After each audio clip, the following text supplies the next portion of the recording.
Hello everyone and welcome to Mentor Plus. आपके सामने एक बहुत ही अच्छा न्यूज़ है जो मैं आपको शेयर करने जा रहा हूँ। वो काउंसलिंग प्रोसेस से रिलेटेड है। एक बहुत ही बड़ी चेंज आई है काउंसलिंग प्रोसेस में ऑल इंडिया कोटा 15% को लेकर के। ये फाइनल जजमेंट है सुप्रीम कोर्ट की तरफ से। एमसीसी ने सुप्रीम कोर्ट में एक पिटीशन डाला था और पिटीशन इसके लिए था कि जो ऑल इंडिया कोटा का काउंसलिंग प्रोसेस है उसमें 4 राउंड की काउंसलिंग प्रोसेस की जाए। अभी तक ऑल इंडिया कोटा की काउंसलिंग प्रोसेस 2 राउंड तक होती थी और उसके बाद जो सीट बच जाते थे। सीट बचते थे क्यों? बहुत ही अजीब सी चीज़ है कि गवर्नमेंट सीट क्यों बच जाएगी, कोई गवर्नमेंट सीट क्यों नहीं लेना चाहेगा 2 राउंड के बाद। सीट अलोकेट होती थी, लेकिन अगर आपको स्टेट से बेहतर सीट मिल रही हो तो वो कैंडिडेट सीट नहीं लेकर के स्टेट वाली सीट ज्वाइन कर लेते थे, इसलिए सीट बची रह जाती थी। उन बची सीटों को अभी तक स्टेट में ट्रांसफ़र कर दिया जाता था, जिससे कि ऑल इंडिया का सेकेंड राउंड के बाद कोई मॉप अप राउंड का ऑप्शन नहीं रहता था। और जो कैंडिडेट उन स्टेट से आते हैं जहाँ पे गवर्नमेंट कॉलेजेज कम हैं या अच्छे कॉलेजेज नहीं हैं, उनके लिए ये बहुत ही अच्छी न्यूज़ है। क्योंकि उनको अब उन सारे गवर्नमेंट कॉलेजेस जो 15% होता है 100% सीट्स उनको अलोकेट होने का चांस रहे। 100% सीट अलोकेशन होगी और चारों के चारों जो राउंड होंगे वो ऑनलाइन होंगे, कोई भी राउंड ऑफलाइन नहीं होगा।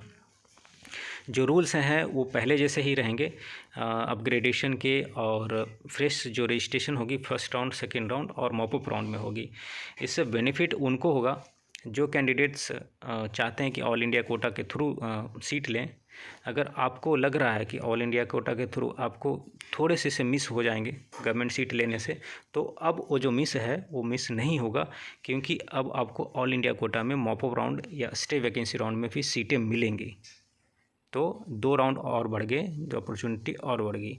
लेकिन जो कैंडिडेट स्टेट काउंसलिंग से जिनको बेनिफिट हो रहा था, क्योंकि स्टेट काउंसलिंग में जो सीट रिवर्ट होकर जाती थी अब वो सीट रिवर्ट होकर के नहीं जाएगी, तो स्टेट काउंसलिंग में थोड़ा सा लॉस होगा।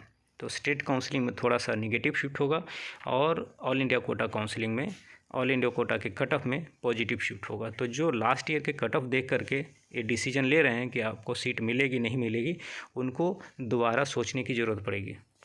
और इस नोटिफिकेशन में आप क्लियरली देख सकते हैं कि इसमें फ्रेश रजिस्ट्रेशन 3 राउंड तक दिया हुआ है। There won't be any fresh registration. All India quota stay vacancy round में कोई फ्रेश रजिस्ट्रेशन नहीं होगा। और ये जो चेंजेज हैं काउंसलिंग प्रोसेस के, ये पीजी और यूजी दोनों के लिए हैं।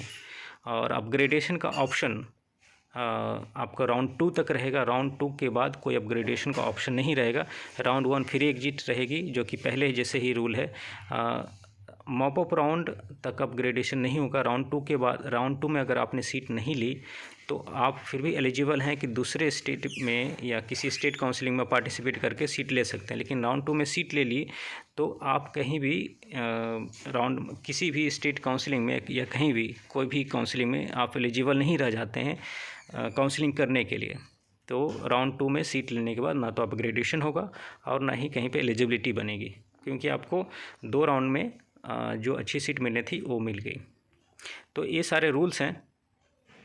रूल्स को इन्होंने पॉइंट वाइज करके दिया है, जो मैंने बताया वही रूल्स हैं। और इसके पहले इसका थोड़ा सा हिस्ट्री है। 2020 में केरला हाई कोर्ट में ये रिक्वेस्ट गया था कि इस 3rd राउंड की काउंसलिंग भी ऑल इंडिया की कराई जाए, लेकिन उन्होंने ये रिजेक्ट कर दिया था, क्योंकि ये पैन इंडिया लेवल पे होता है, सेंट्रल लेवल पे काउंसलिंग होती है, तो स्टेट अथॉरिटीज़ को डिसाइड नहीं कर सकती। और उसके बाद एमसीसी ही ये पिटीशन लेकर के आई और सुप्रीम कोर्ट से इसको पास करवाया गया। और ये जो चेंज है मोस्ट इम्पोर्टेंटली ये इसी साल से इम्प्लीमेंट हो रही है। यहाँ पे क्लियरली देख सकते हैं, all India quota seat of the contributing the competent authority has decided to conduct 4 rounds of all India quota counselling from the current academic year 2021-2022 for NEET, UG under graduate and PG post graduate as per the modified policy approved by this court and the government orders issued from time to time। तो इस update में इतना ही। अगर आप चाहते हैं कि mentor plus की तरफ से आपको काउंसलिंग सर्विस प्रोवाइड किया जाए तो आप दिए गए नंबर पे कॉल कर सकते हैं। डिस्क्रिप्शन में आप देखेंगे कुछ ई बुक्स हैं, वो ई बुक्स बहुत ही यूजफुल होंगे। और पेड सर्विस के लिए आप कॉल कर सकते हैं। चैनल को जरूर सब्सक्राइब कर लें और अपने साथियों से शेयर भी करें। So thanks for watching again and have a great day.